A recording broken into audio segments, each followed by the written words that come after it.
binders and backpacks and water bottles. Oh my. It's back to school season. Have you bought all the supplies from your kids' school list yet? Well, don't forget their name labels. My family and I love name bubbles.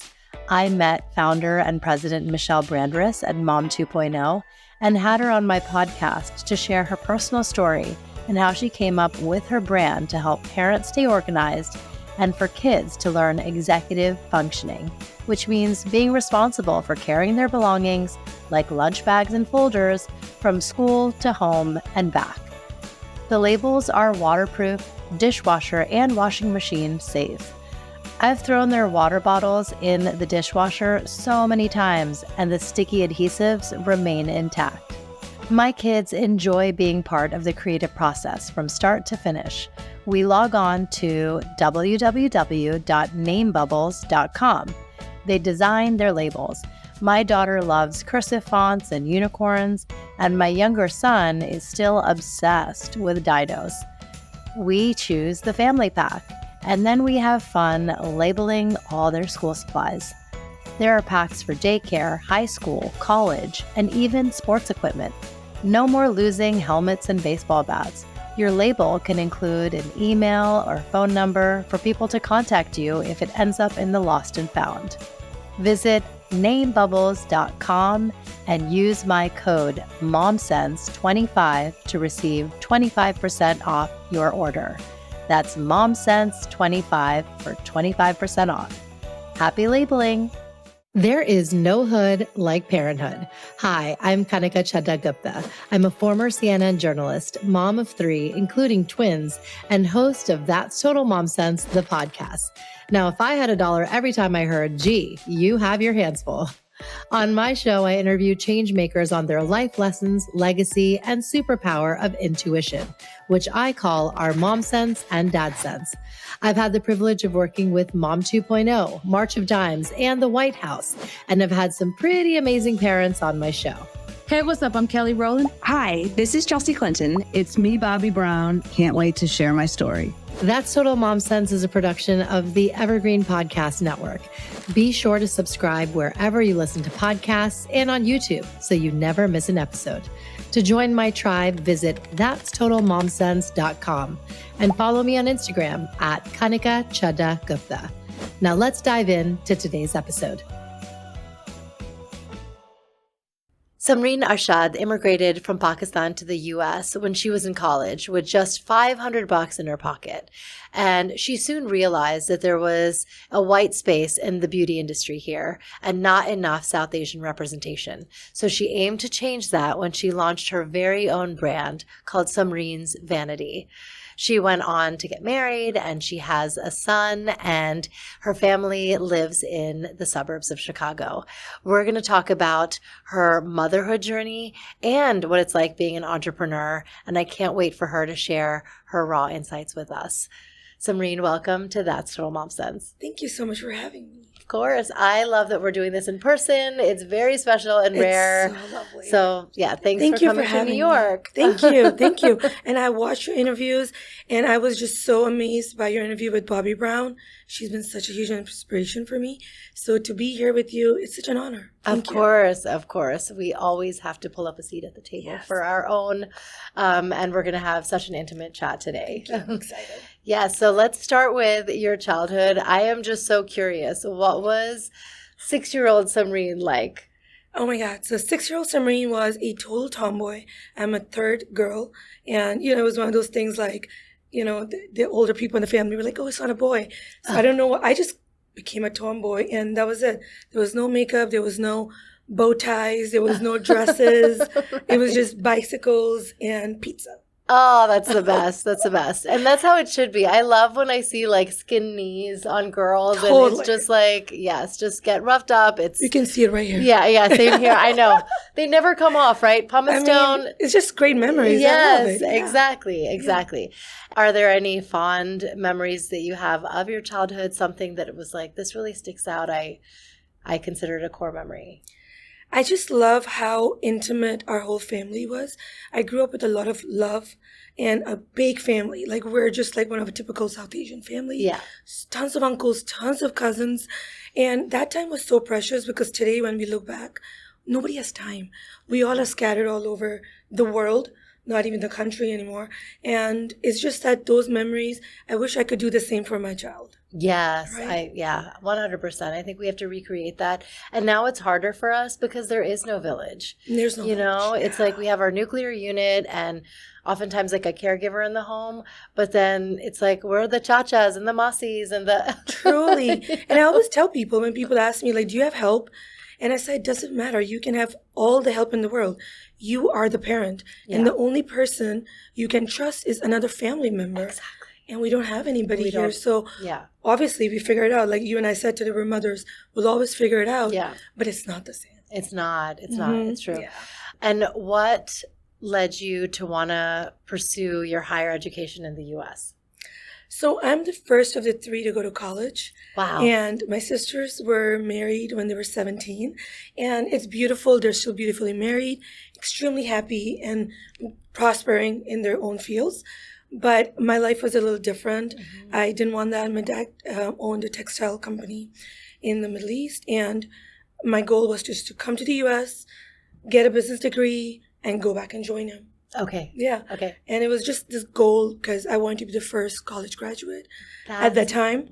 My sisters did their thing after, but Yes. I just thought it was a goal that I had, and I was able to do that. I am so proud of you. Thank you. Wow. Mhm. And it's always so scary to be the first one treading down a path, Yeah. Yeah. But once you have, you know that you can set the stage for the generations to come. Absolutely. It's like, I've got you. I've done this before. I know. And I did that for my nieces and nephews. And Yep. it's such a different family now. We're a very holistic family, like very close to each other. But things have changed Yes. today for the better. Yes. For the better. Yes. Yeah. And so, growing up in Pakistan, and I used to go to India every year, I feel we were so exposed to our skin type, Yes. and our Yeah. skin tone. And that was something that was a void in the market here. Right. So did you just notice that staunch, disconnect where it's like, where's our billboards? There's nobody Mhm. black hair, dark brown eyes. Where's that? Very interesting. I'm going to tell you, if you grew up did you grow up in U.S.? No, so I was born in India, but my parents immigrated when I was 2. So I did grow up in the U.S. Yeah. Yeah. So growing up in Pakistan is very different. Yeah. Whatever complexion you think I have right now, I was this complexion and I was considered very dark. Oh, wow. I had the worst complex. Out of my sisters, I was the darkest. Okay. And everyone would come to my mom and say, "Oh, what happened to your little one?" Yeah. And then I Like used to Kali Yogi. use, and I was a big user of Fair and Lovely, Yes. which I openly accept it. And I openly say it is the worst thing we can do Totally. for our skin, for our mental health, all of the above. So that's how I grew up. But there was this very distinct memory I have till today. We had a supermarket in Karachi. It's called Agha Market or whatever. One of those elite ones Yeah. where all the imported stuff is. Yeah. So I still remember I was standing there in the cosmetic aisle. I mean, there are aisles or just whatever sections you have. Sections, yeah. And I remember all the photography, the marketing, the advertisements were all these very white Caucasian girls. Yeah. Not even American. I think they were European. Right. Right? Blonde hair. Blonde hair. Viking super- looking. Oh my God. And I remember standing there looking. I'm like, how are they planning to sell products here with this kind of marketing? Right. And I think I was around 18 years old at that time. Okay. And that memory has been stuck with me forever. There was no goal of cosmetics and being a founder or nothing. I just remember making that connection. I'm like, this is so stupid. Yes, totally. Yeah. And that was it. Yeah. No, read the room, know your audience, and they just. I didn't these know what it brands didn't takes to do it right.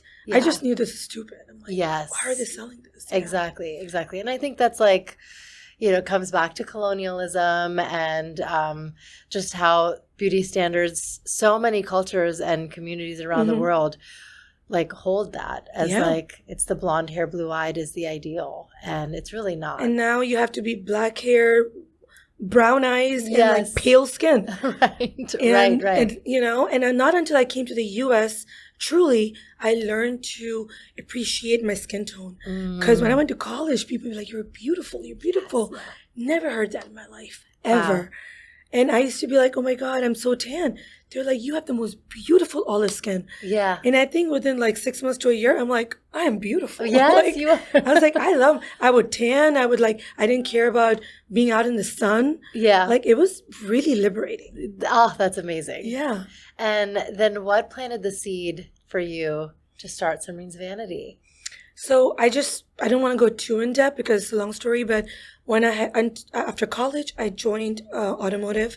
I was in General Motors. Mm-hmm. Then I met my lovely husband online, and he was working. He's a surgeon, so he had just started in Buffalo, New York. Okay. Now, if you're familiar living in New York about Buffalo, Buffalo is a small city.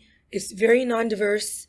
And even if there is diversity, it's in such pockets, they stay in their corner. It's like old, rich families, not a lot of industry there. Right. So I was like, no problem. I lived there for 9 years after I moved there. But in the second year of my marriage, I got pregnant and I had my son in 2014. And little did I know, I ended up being that one of the many, many common cases of severe postpartum depression, which as a woman, you probably know what it does. Some people have very basic levels. Some people have really intense. Mine was very intense, which ended up in the hospital. I was suicidal, and I didn't know what was going on. Oh, but at that time, I found YouTube, because YouTube makeup was like tutorials were just blowing up. Since 2012, I think they were blowing up. But 2014, when we were transitioning into Instagram, I found makeup, and I would sit there for hours all night just watching tutorials after tutorials. Didn't know about makeup, literally owned maybe a lipstick. Didn't even know how to put on eyeliner. Owned a kajal, which is called Hashmi Kajal from back in Pakistan. Yeah. No makeup at all. Oh my goodness. I love that. Right? And that's what I always tell people, because people think like I'm here today because I was always into it. Yeah. I'm telling you now, I'm 29, 30 years old. Yes. So this is not too far back. Yeah. So I just love the transformation on makeup. And I remember sitting there, Kanika, and thinking, this is so amazing, because it would just take me in this world out of my dark space. And I was like, this is so amazing because she looks so beautiful, but I feel so amazing watching her do this. Right. This transformation. The art of transformation did so much more for my soul than it did for the outer appearance. And that's when I say makeup saved my life. And that is when my journey with makeup started. Wow. Yeah. Wow. I want to double click on, your bout with postpartum depression and just being a mother and actually kind of traversing into that role. Yeah. That's a journey in itself. The pregnancy, the childbirth, and then it's one fine day, as soon as the baby's out, you're this new role for life. Yeah. And so it's like the weight of the world. Yeah. I don't know. There's no other way to describe it. You have this, because motherhood is treated like this. It's like you can do no wrong. Right. You are the epitome of perfection. Yep. You have to do your best. You have to deliver every minute. You don't even know who you are because you just became a mother. Right. Really? Right? You're learning on job every day. Yeah. I mean, I wish it wasn't treated as lightly as it is. And I always say this, that mothers, as soon as a child is born, they're treated as a vessel. It's not about you anymore. It's about this beautiful thing you have created. But this beautiful thing has created you. Exactly. And you are a grown person and you don't even know who you are. I know. Right? It's my gosh. I don't know how else I still get chills when I talk same. like this, right? I feel it. I feel like I'm hanging on to every word. Every word, I feel right? What you're saying. And I didn't know all this back then. This is all things I've put in perspective through the journey. But my postpartum started in my 9th month. And I started getting afraid. I can't take care of this baby. I am a very, very happy person. I will make happiness out of anything. Beautiful day. Take a day off. Happiness. Live it up. Yeah. And that time, I was this person that I didn't know who I was. And then I was a mother. I didn't know who I was. I wasn't able to latch on my child I didn't know what it was. My baby was always hungry. I felt like the worst human being because I loved him so much. But it's just this weight of the world. Your doctor, the nurses, your family, your child. Everybody is like, you need to do your best. You can do it. You can do it, right? And everyone's being a cheerleader, but you don't even know who I am anymore. Yes. Can I do it? Yes. And there's no one that you can say, I'm going to lean on you for support so you can help me. It's still, at the end of the day, the buck stops with you. And I am so fortunate to say that I have the most supportive, understanding husband. He's a surgical oncologist. Even he was not able to understand. Like, he knew his postpartum, right? But he wasn't able to help me. Yeah. Other than us trying to get in with a psychiatrist, which had months of wait time. And then there was a day when I had to be rushed in because we weren't able to control my symptoms. Oh, my God. I would just sit at a wall and cry for hours. And it's a very hard time to go back to every time I talk about it. But I get stronger every time I go back because I feel there's so much I need to do. Because I came out of it with my resilience and almost like facing death in the face. And I need to talk about it. This is my purpose now. Exactly. Exactly. And I'm glad that you're doing it on the show where we're helping so many moms, prospective moms, navigate this, that like if you are in it, you can read the signs well in advance. Ask for help.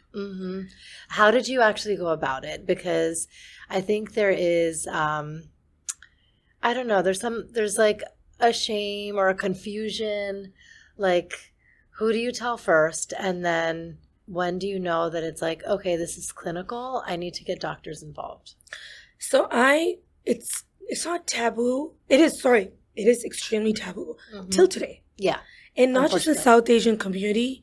I've seen it in many different communities because now that I go and I speak and I hear other people's stories, it's pretty similar, Sometimes, we see the Western society, the progressive one.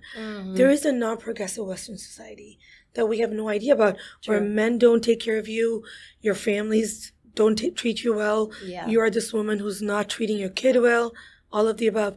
I am so close to my sisters. We confide in each other for everything. I couldn't tell them. Oh my gosh. My family found out about my depression when I started talking about it on social media, maybe like 3-4 years ago. After the fact. They didn't know. I couldn't tell. It wasn't because I was ashamed. I didn't know I'm supposed to talk about it. Because I just thought this is the happiest time of my life. I have this beautiful child, a boy in the South Asian community. I'm the queen. Right, yeah. Eldest son, I can do no wrong. Check, right? Everything was great. Married to a surgeon. Yes, yeah. My life was like set. You're totally textbook perfect. Yeah. And how dare I feel the way I'm feeling? Right. Yeah. Anyone would say, why? Would anyone listen What's to the me? need? No. Anytime I would tell anybody, not my husband, about what I was feeling, like just a little bit to test the waters, what do you have to be afraid of? What are you sad about? You have everything going for you. You are in America, married to a surgeon. You have a boy. You live in this beautiful home. Yeah. Why do you want to work? Yeah. Take care of the family. Like, even being so progressive and coming from a, socially progressive family, I wouldn't say we were very westernized, right? But we're still progressive. Yeah. And how do you make me feel comfortable to come out and tell you how I'm feeling? So if I went through that, I don't know what these women, and I don't know what their circumstances are, where they can feel the comfort to come out and talk. It's out of your control. There's nothing you can do to make yourself feel better. Right. It took a very long time, and I think I was very lucky to have few of my very, very close girlfriends who, some of them did not believe in mental health because they never went through it. And some of them were, one is a psychiatrist and one is a psychologist. Shout out to my girl, Samreen. Wow. She has been my guiding light. She said, you need help. You need to see a psychiatrist. And she was the one who found me a psychiatrist to go in and meet. And that's where my journey with mental health started. Wow. I'm so glad that you did that. I'm so glad you did that. There are times where things go awry. Yeah. I'll share from my perspective. I had a friend who was going through something similar, and same thing. I said, I think you should see a psychiatrist. She was living abroad, and she was so adamant that she was like, things are fine. I don't need to, whatever. And it actually created a rift in the friendship, which I was like, oh my goodness, like sometimes your friends or your, sisters know you better than you know yourself, and they just are looking out. And so I think if you're in this rut, the onus is on you to receive. Yeah. Receive sometimes. Or just like, I'm shocked in today's day and time.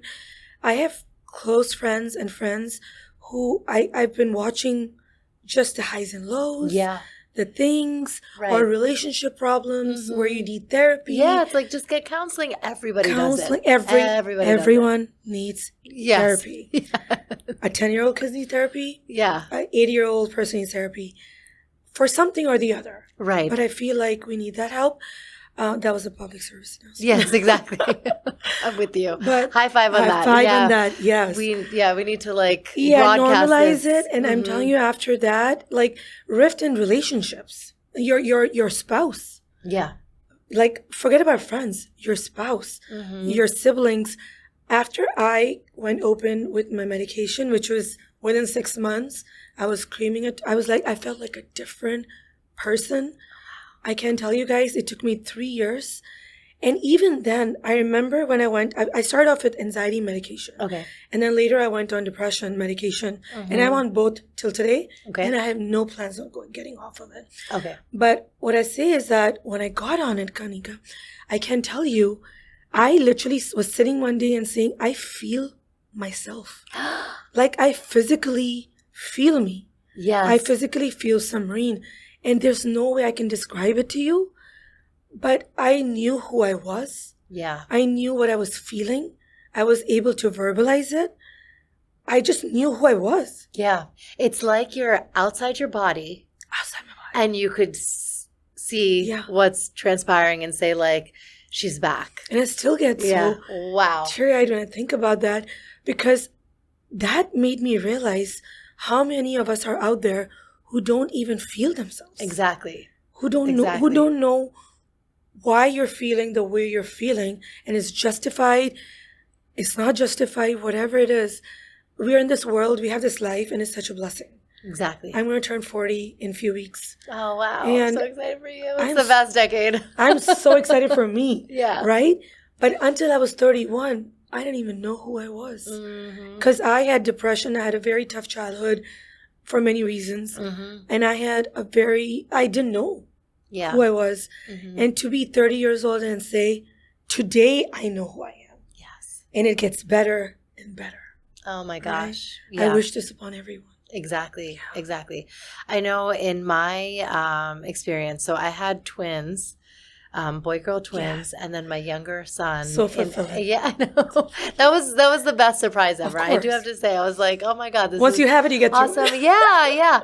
And then I got pregnant with my third one, and I know that I had some bouts of postpartum after the twins, but it was something that thankfully, like I identified I had talk therapy, and that's what helped me.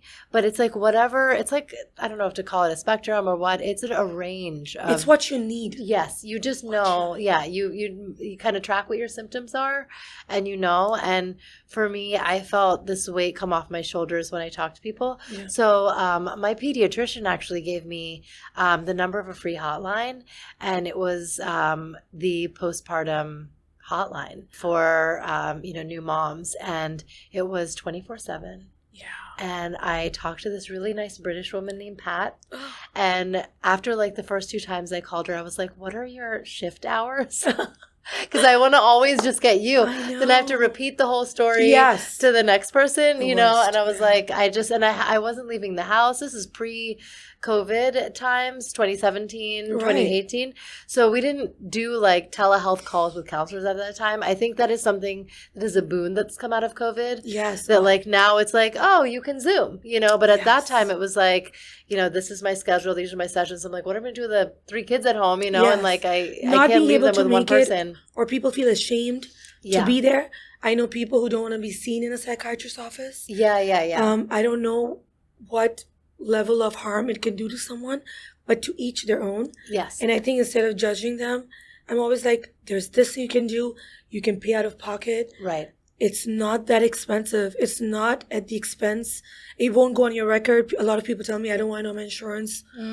Okay, sure. So many things, right? Yes. I'm like, there's a way for it. Exactly. But I feel that when people see women like us who are sitting here talking about the journey we've had to get where we are, I just hope it gives, even if there's one woman or one family member who takes anything away from it, like, we can't treat her like this. Right. Or we have to push her to get help.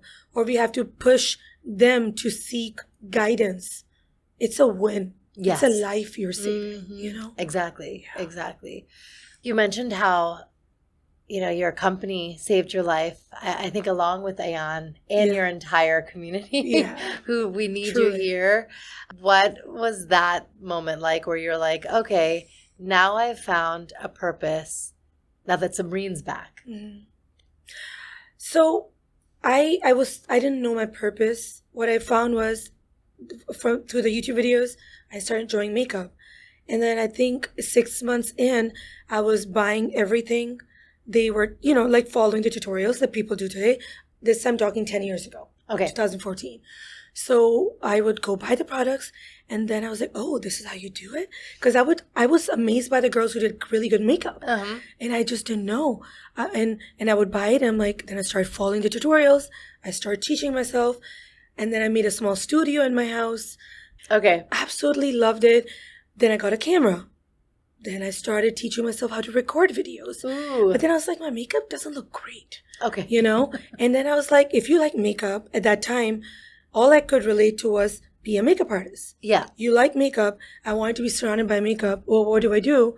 Makeup artist. So we lived in Buffalo, New York. So I was like, I'm going to enroll into Toronto School of Makeup and Art and learn how to do proper makeup and become a makeup artist. Okay. So I used to leave. It was a 4-month course.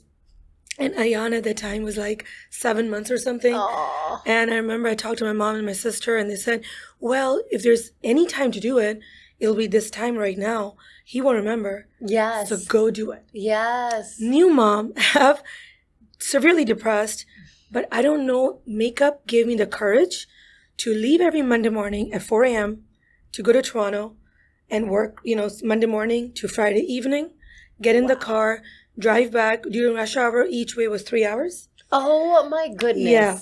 And wow, that takes a lot of dedication. And I did it for 4 months. My goodness. Right? Oh my God. Even the border control started recognizing me. Yeah, it's like, hey, here for my class. And then I remember sometimes they'd be like, this girl does this. Yeah, this is a big car. They're like, who pays for the car? Like, they would ask me them dumb questions like that. Right? And they're like, does your makeup job give you that much money?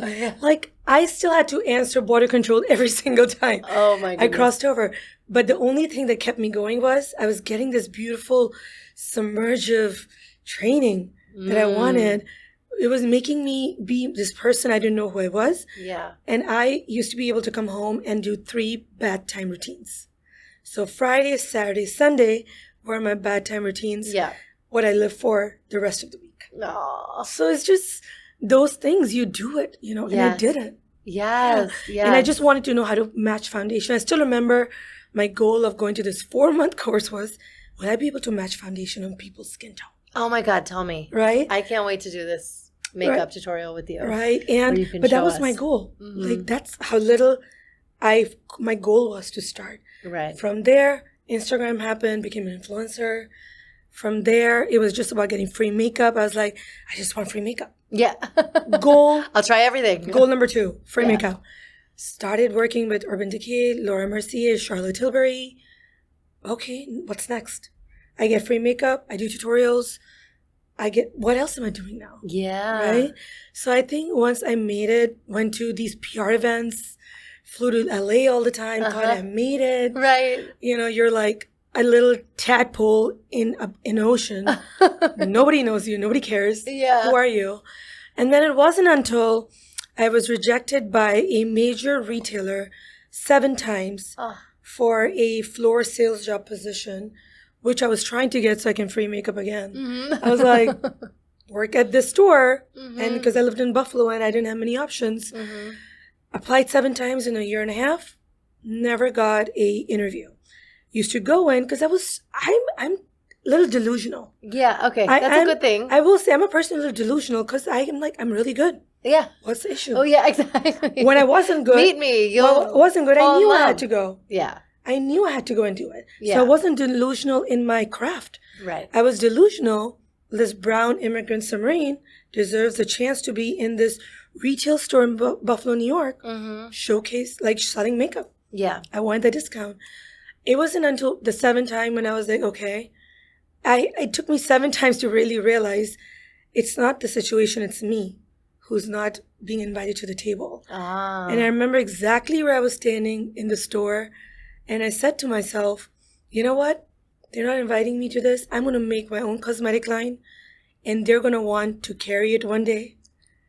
I mean, how delusional do you have to be? I think it's so important to dream big. But I say this. Oh my goodness. I say this very. You should be able to laugh at your dreams at one point and then freaking do it. I always say this, blissfully ignorant. Yes. That's what I was.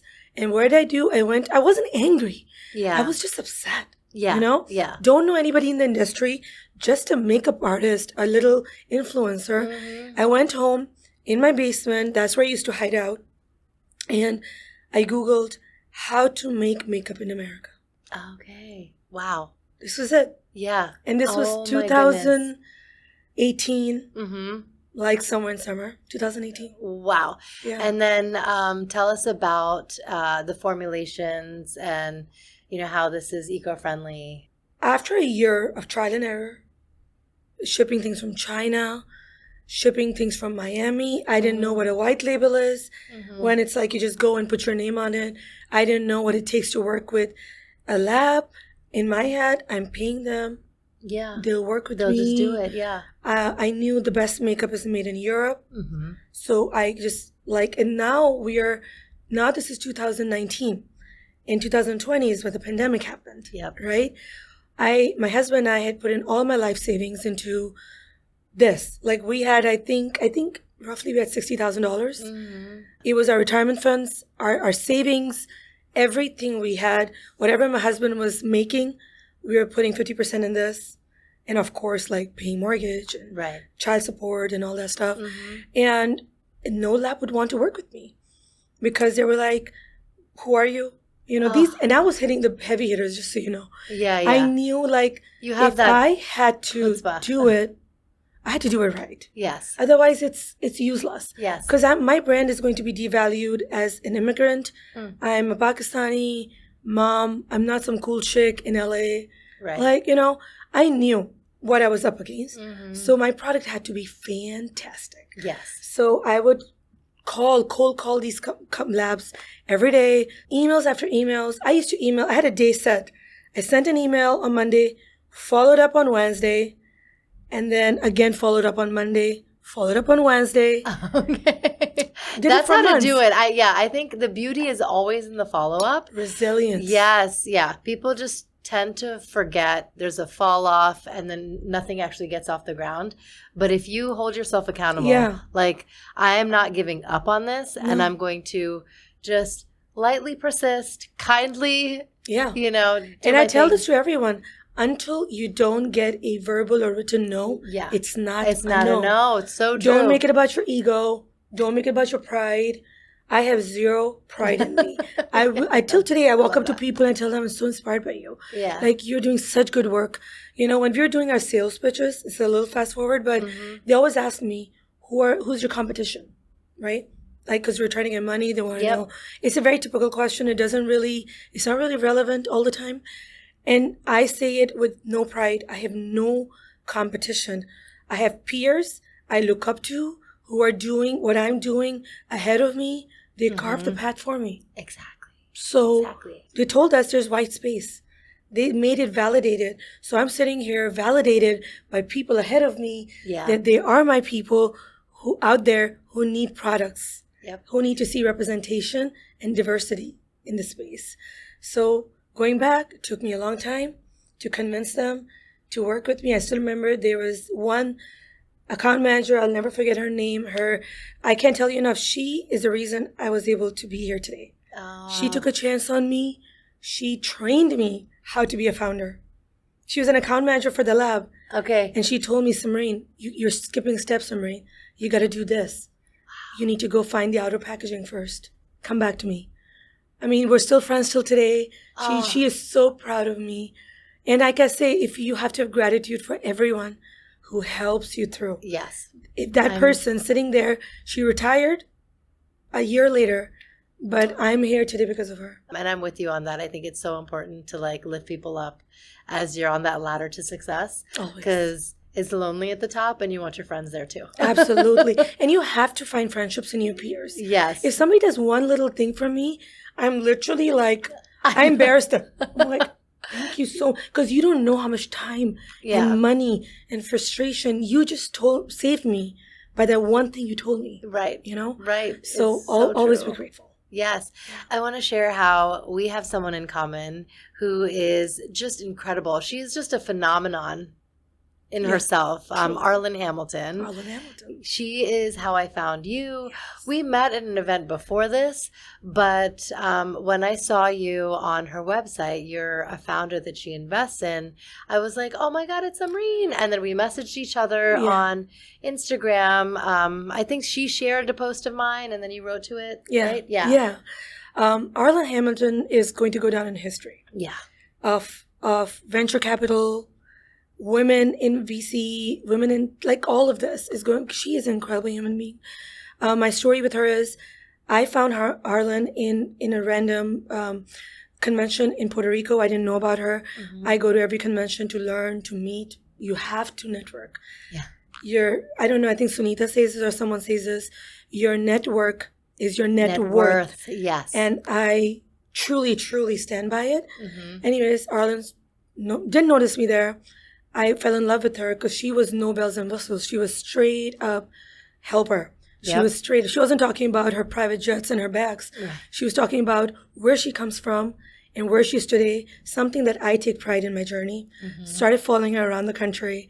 She did a couple of masterminds. Samreen would show up. Ooh, wow. Did that twice, I think. Then one time again, she was at a convention. I went there. I was obsessed with her.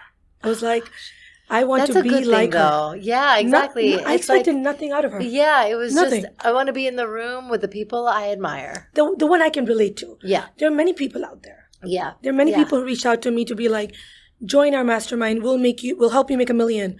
We'll help you make $2 million. Money does not drive me. Money is important. So don't come for me, guys. Money is very important. Yeah. But money doesn't drive me. Right. So I knew Arlen will see or help me carve the path where I'm headed to right now. So I think one day I messaged her and I said, I want you to be my mentor. Yes. I think. Yeah. It was something like that. She right away replied to me and she said, sure, talk to my assistant. And she doesn't take everyone. It's not like you can pay so she'll be your mentor. Right. But by that time she knew me. She had noticed me. Yep. She knew I'm not going away. And I think I bought some mentorship hours with her. Only met her one time. Didn't use the other hours ever because I was on this journey. I had a spine surgery. I had to take some time off. And then when I got back to her, I think last year in summer, she said, what are you doing at this time? Whatever time or month it was. I was like, I'm free. What do you need me for? She was like, can you come to Laguna Beach? I'm like, yes. For what? She's like, I want to interview you. And I'm like, wow, on her podcast. On her podcast. Yes. I mean, this is Arlen Hamilton. Your first million. Asking me to come on her podcast. Yeah. I am a nobody. Like no. But yeah, trust me, you felt like I still feel that way. I'm like, it still gives me chills. Yeah. I always call her my older sister. She doesn't want to be my older sister. I'm like, you are. You give me that drive that I needed. Went to Laguna Beach. She's recording the podcast because she wanted for other people to share, to know what I did to get here where I am today. Yeah. Then I'm sitting in front of her. I have access to all this incredible stuff that she can help me with. Yeah. But in my head, I had no goals. I just wanted to be there. And then during the podcast, she asked me, she said, what do you need? And I said, I think the only place I'm lagging is marketing, because people are not hearing about me. People are not hearing about my brand, and marketing is my biggest pain point. She's like, okay, you know what? We're going to have our first live, first million convention, raise, weekend, whatever you want to call it. And she's like, we're going to do that, and we're going to do your raise live there. Wow. On the stage. Wow. Right. Trust me, it took me like a couple of minutes to even understand what she was saying. Yeah. Because I was like, wait, what does that mean? Oh my gosh, like, that's brilliant. What do you mean? Like, Yeah. I asked her a few times, I still remember, she said, are you not listening to me? Yeah. I'm like, no, I'm listening, but what do you mean? Like, what do you mean? Oh my goodness. And I remember that moment forever. That interview changed things for me. I won't lie, people started taking me seriously. I started getting reached out by all these people on LinkedIn of how they can help me raise money, things I have no idea about. I still am like, Arlen, what's going on? What's going on? I remember she put me on stage following Gary Vee and Sunir Madani. Yeah. Sunir Madani was on stage with me. We were, she might have, started the lead for investing in me, but there were people in the audience who started investing right away. Wow. People invested from $100 to $150, $5,000, $1,000, and I can't tell you the feeling it is when somebody invests $100. Yeah. I know what that $100 means to people. Right. It could be their weekend out. It could be their date night. It could be their kids. Whatever. I don't take it lightly, but that's where my journey with Arlen started. Oh, that's beautiful. That's beautiful. We love you. We love you. I'm so grateful for her. Yes, and thanks for being an advocate for so many of us, especially women of color. Women of color, yes. It's beautiful. And you have another big milestone coming up. What's next that you're excited about? So as soon as things got like out of control, and I say like the brand started blowing up, I'm like, we were contacted by Costco. We had to turn that down at the time. We have been reached out by Shark Tank, and all the amazing things are happening. But the biggest thing that's happened for us is we just got accepted into Tower 28's Clean Summer School program, which is in an incredible incubator program.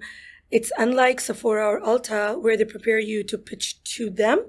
Over here, they pick 10 brands out of 200 or over, and they're going to train us, and they're going to make us retail ready. And then they're going to help us pitch to every retailer out there. Wow. That is huge. That's huge. For us. Yes. Thank you so much. Yes. Thank you. Oh my gosh, we're here for you on this journey. That's incredible. I'm just happy my journey has been slow and steady. Yes. And that's what you want to do. When Costco came to us, we weren't ready. Yeah. We said no. I couldn't screw that up.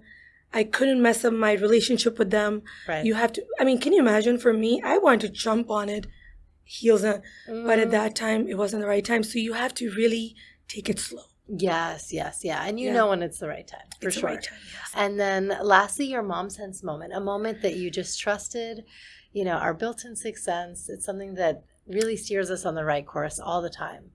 And this is one thing I live by, and I tell this to all the new moms who are out there. I was made so guilty when I started working. Not guilty like deliberately making me feel guilty, but the questions that were always asked really made it hard for me. They were like, how will you manage your child? Your child needs you. Your child needs your time. He needs your time. He needs your time. And I know that. And I was a stay-home mom for a year when I battled the depression. Even when I went to Canada, I came back, I stayed home. And I learned that it's not about the quantity of time. It's the quality of time you spend with your child. Yes. So when I used to stay home, I was always frustrated, always busy, doing laundry, cleaning, groceries, always frustrated how I had to do everything. Right. When he would get upset, sometimes I would snap. Yeah. I would get upset. Yeah. And I learned when I started working, my time with my child was all about the quality of time I gave him. So if I got 3 hours with him, I never lost it once. Oh, I used to think of ways of how I can make it better, play with him, because I knew that this time is so valuable for me, Right. not for him. Right. And till today, it's about the quality of time over quantity of time. And I live by it, and I cannot tell you enough. Give it a chance. Yes. Yeah. Oh, that's so inspiring. Do you think it's Yeah, right? I do too. I do too. I think that you want to be your best self when you show up for your kids. Yes. And if you feel like there's something missing in life, if you feel like you really, I know it sounds so lofty, but if you're not living your purpose, and Yeah. you know when you are. I'm Absolutely. so happy for this season of our lives because we're doing what we love and, we're able to capitalize on it Absolutely. and whatever it is. It's you feel this, the success comes when you pour yourself into something. And if you have that and you feel like you have your identity back, then you're a happier person and they see that. But if you're with them around the clock and you're resentful about it. On your it's phone, not, yes, upset, exactly. distracted. It's But no I good want to for give a shout nobody. out to stay-home moms because Yes. I do get beaten up a lot online. I want to say that I stayed home, and I can safely say staying home is way harder for women. Yeah. So when you do it and you find your purpose in it Yes. and you are happy, I applaud you for it because Yep. it's so hard. So commendable. I genuinely 100%. so commendable. Yeah. Like Yeah, I'm with you. Absolutely. Yeah. Last, advice or tips that you want to share with the audience today? It's never too late to start. And you read those things online where Vera Wong started Yeah. at, I don't know, 40, 50, yeah, and Bill Gates started when? Samreen started at 31. And it's going to be 40. And Samreen's vanity is just getting started. So I always say this, if you have the determination, I did it, you can do it. It's amazing. Thank you, Samreen. Thank you for having Thank me. you. Oh my gosh, it's the best. Thank you so much. This was Thank wonderful. you. Now we're getting a one-on-one tutorial with Samreen with her very own collection, Samreen's Vanity. I am so excited because I feel like all the shades are going to be like, check, check, check. I think my biggest purpose was to make the best kajal out there and the best nude lipstick because it's a struggle for every woman of color. Yes, Because totally. that is so hard. Or even the perfect red. Yeah, The totally, red. totally, The red. yes. So the first product that we launched was this eyeliner. I want you to try it out. Okay. One end is the eyeliner, and then the other end is a spoolie like this. Ooh. So I'll show you. To We just smudge. do the liner here, and then I'm wearing it right now, and then I just kind of buff it out a little bit. Ooh. So you can be as dark or light as you want to be. Okay. So here you go. If Ooh, you want to check it out. I'm And so the best excited. part is it goes on the waterline. Beautiful. I You wanna love try it. that on. Yeah, that's how I 'Cause wear that's the it. purpose. Like I think most of my people complain like yeah, it just bleeds. It bleeds. Yeah, it lacunas, smudges right whatever. under. Yeah. And I am not a makeup aficionado, so if I can use it properly, that means How it's working. smoothly it just Okay, glided so this on. is how I look. One versus one. I feel so. No, you really did great. Like it's perfect. Myself. Because I feel like when I do the bottom line, it kind of brings something to the face. Even if I can't do much, Totally. that's what it is. And then I buff this out. Yeah. Buff this out. I don't know if I'm doing Yeah. this right. No, you did yeah. perfect. Okay, awesome. The waterline, yeah. But yeah, I love. Look at Just that. gorgeous. This is like, it looks So beautiful on pretty. you. It feels finished. Yeah, it feels finished. And you can Yeah. go on your top waterline. Yeah. That is also great. The other bestseller of ours is our dual-ended lipsticks. It's our dual-ended lipstick that got us on QVC. Okay. So we have the lipstick at one end and a complementary color lip liner on the other end. Ooh. So you so see- smart. And you that's don't what have to I'm buy wearing two right separate. now too. Yeah. So lip liner Mm-hmm. and then your nude lipstick. You can do one or the other first, whichever Okay. you prefer. Okay. Whatever your way of doing I'm gonna lipstick do it is. opposite. Absolutely. No. Exactly. You do the way you do it. Ooh. Oh my god, so creamy. And I love that it's a pencil. I'm like, if I'm on the go, it's so easy for me to apply because once it's on, I'm like just gliding onto my lips. Yes. And I love matte. I do. It's satin finish. Yeah. So, with gloss, I feel like my hair is sticking on and this and that. Mhm. With this, it's not matte. It's not like sheen. Yeah. right It's in the middle. right in the middle. And it has wonderful nourishing oils that's really good for your lips. I have stopped having chapped lips since it started. Oh my gosh, amazing. Yeah. I feel so pretty.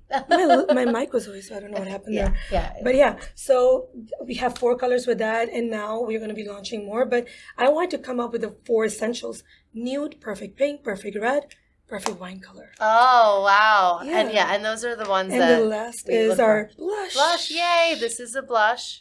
I love as the well. artwork. It's designed by me. And Ooh, I just feel so like this pretty. is truck art. This is how the transportation in Pakistan and a lot of parts of South Asia are decorated. Mm-hmm. So that's where the inspiration is. And I only came up with 2 of the perfect colors. Yeah.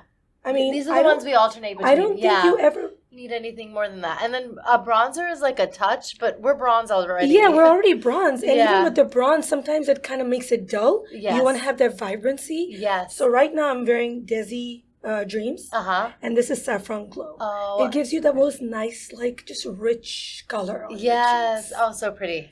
Okay, can I try this one Absolutely. on? Thank Go you. ahead. Thank you. Oh, this is so nice. And it's I just have one tip yes, please. to give.